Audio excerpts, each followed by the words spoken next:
샬롬 샬롬 샬롬 샬롬. 하나님 사랑합니다. 여러분 주 안에서 사랑합니다. 시편 52편 푸른 감람나무 같은 자, 이렇게 말씀하고 있어요. 8절과 9절 두 절 말씀으로 함께 은혜를 나눕니다. 전체가 1절에서 9절까지 내용 중에서 8절과 9절. 나는 하나님의 집에 있는 푸른 감람나무 같으며, 푸른 감람나무 같으며 하나님의 인자하심을 영원히 의지하리로다.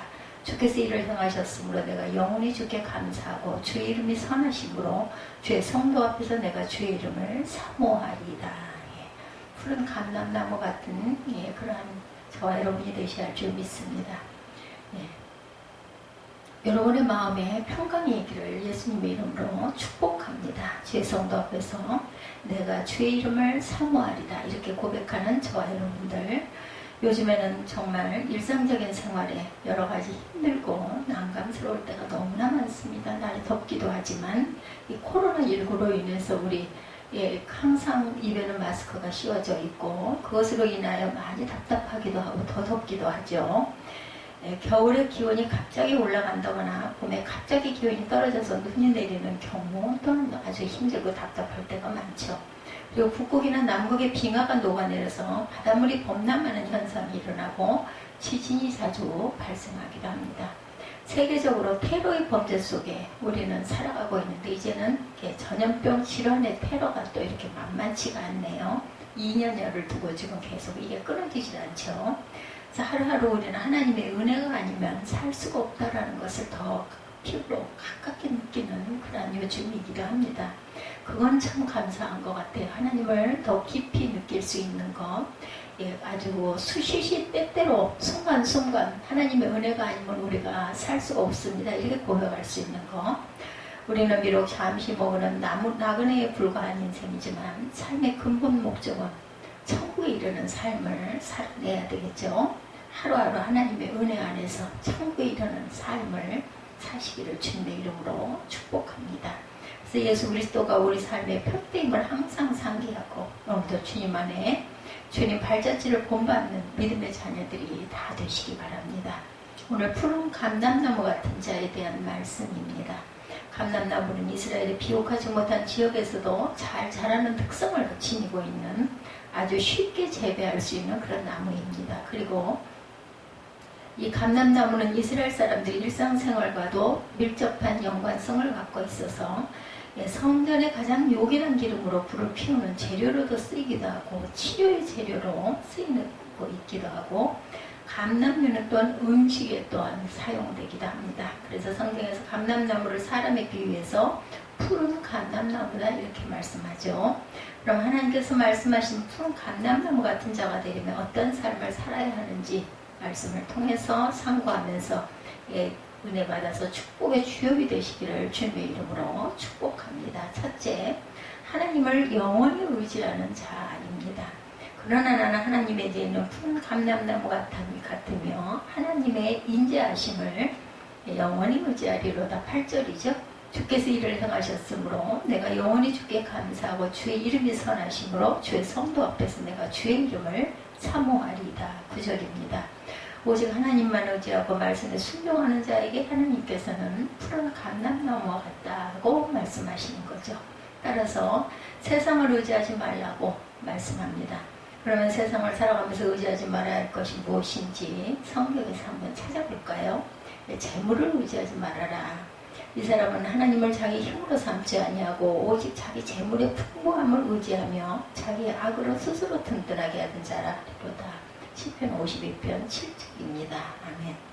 자기의 재물을 의지하는 자는 패망하려니와 의인은 푸른 잎사귀 같아서 번성하리로다. 잠언 11장 28절. 아멘.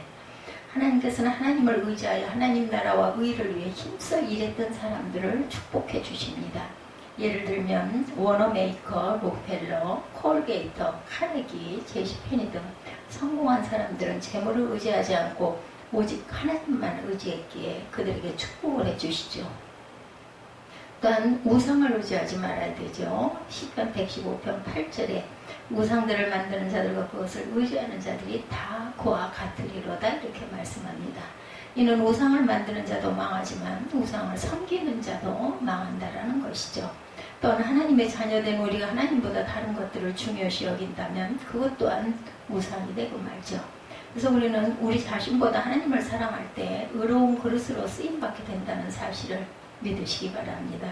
세 번째, 방백과 인생을 의지하지 말아야 합니다. 귀인들을 의지하지 말며 도울 힘이 없는 인생도 의지하지 말지니. 시편 146편 3절이죠. 방백은 귀인들을 말하는 것으로 이는 호흡이 끊어지면 흙으로 돌아가기 때문에 그들의 모든 것들은 소멸이 됩니다. 그래서 하나님께서는 영원하지 않은 것을 의지하지 말라고 말씀합니다. 그렇지만 우리가 믿는 하나님은 영원히 살아계시는 하나님이시죠. 그래서 바울은 오직 십자가만 자랑했고 그가 지니고 있는 세상적인 배경은 모두 배설물로 여겼어요. 반면 하나님께서는 오직 우리가 의지할 자는 곧 하나님 자신 야훼임을 말씀합니다. 그러나 나는 하나님의 집에 있는 푸른 감람나무 같으며 하나님의 인자하심을 영원히 의지하리로다. 야훼를 경외하는 자들아 너희는 야훼를 의지하여라. 그는 너희의 도움이시오 너의 방패시로다. 대저 야훼는 내가 의지하리시니라. 내 발을 지켜 걸리지 않게 하시리라. 잠언 3장 26절이죠. 우리는 전능하시고 인자하신 하나님을 영원히 의지해야 하고 환난 날에도 하나님을 찾고 부르짖을 줄 알아야 합니다. 그럴 때 하나님께서는 항상 우리에게 관심을 가지시고 눈동자같이 우리를 지켜주시고 사랑해 주신다는 사실을 믿으시기 바랍니다. 둘째, 주께 감사하는 자들이 되어야 되겠죠. 우리는 항상 주님을 의지해야 되고 감사하는 자들이 되어야 되겠다. 항상 주님만 의지하고 재물을 의지하지 말고 우상을 의지하지 말고 방백과 인생을 의지하지 말고 오직 주께 감사하는 저와 여러분들이 되어야겠습니다.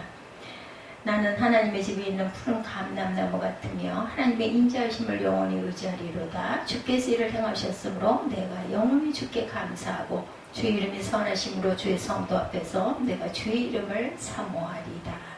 이는 주님께 항상 감사하는 자가 푸른 감람나무가 됩니다. 그래서 우리 생활 속에 감사하는 삶은 가장 큰 보화라는 걸 잊지 마십시다.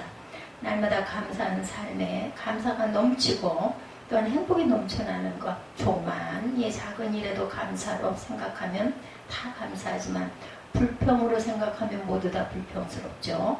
내가 주께 감사제를 드리고 야훼 이름을 부르리로다. 시편 116편 17절 말씀이죠. 우리가 감사함으로 그 앞에 나가며 시를 지어 즐거이 그를 노래하자. 시편 95편 2절입니다. 감사로 하나님께 제사를 드리며 지존하신 이에게 내 소원을 갚으며 환난 날에 나를 부르라. 내가 너를 건지리니 내가 나를 영화롭게 하리라. 시편 50편 14, 5절입니다. 누추한 거리석은 일어나 희롱의 말이 마땅치 아니하니 오히려 감사하는 말을 하라. 에베소서 5장 4절 말씀이죠. 아무것도 염려하지 말고 다만 모든 기도와 간구로 너희 구할 것을 감사함으로 하나님께 아뢰라. 빌사륙이죠. 기도를 계속하고 기도에 감사함으로 깨어있으라. 골로새서 4장 2절입니다.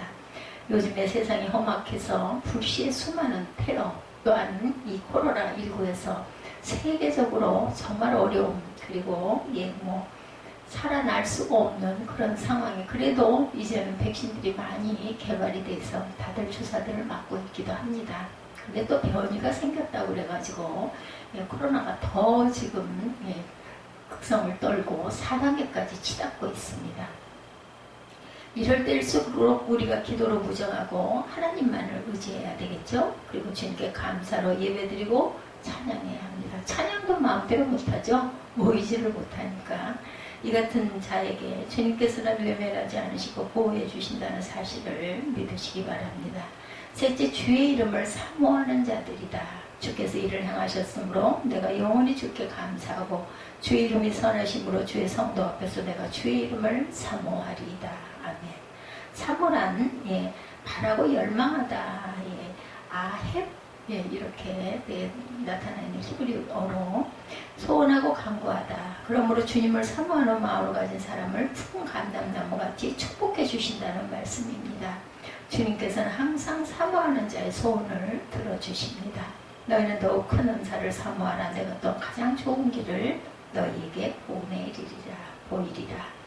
고린도전서 10장 31절이죠. 하나님께서는 우리에게 은사를 사모해라 말씀합니다. 받은 은사에 감사하며 그 은사로 하나님께 쓰임받고 영광 돌리시기 바랍니다. 주를 향하여 손을 펴고 내 영혼이 마른 땅같이 주를 사모하리다. 143편 6절이죠. 항상 하나님께서는 우리가 좋은 생각을 가지고 사모하는 마음을 품을 수 있기를 원하신다는 것 잊지 맙시다. 은혜를 사모하고 축복을 사모하고 성령 충만을 사모하고 충성을 사모하고 남을 도와주기를 사모할 때 넘쳐나는 축복이 임할 줄 믿습니다. 그래서 푸른 감람나무같이 기름에 메마르지 않고 스가랴 4장의 말씀에 나오는 두 감람나무에서 공급하는 기름으로 등대에 불을 밝히는 것처럼 항상 성령 충만한 삶으로 하나님의 나라를 전파하기 위하여 쉬지 말고 기도하고 항상 기뻐하며 범사에 감사가 넘치는 삶이 되시기를 주님의 이름으로 축복합니다. 우리는 항상 하나님의 영원히 의지하는 자가 되어야 되겠죠. 그러기 위해서 재물을 의지하지 말아야 하고 우상을 의지하지 말아야 되고 방백을 의지하지 말아야 되고 항상 하나님께 감사하는 자가 되고 또한 주의 이름을 사모하는 자가 될 때 비로소 푸른 감람나무 같은 자가 되어서 하나님 보좌로부터 흘러넘치는 축복이 임하는 하나님의 자녀들이 다 되실 줄로 믿습니다. 우리가 이런 마음을 가지고 살아가시는 저와 여러분들이 되시기를 주님의 이름으로 축복합니다. 기도하시겠습니다.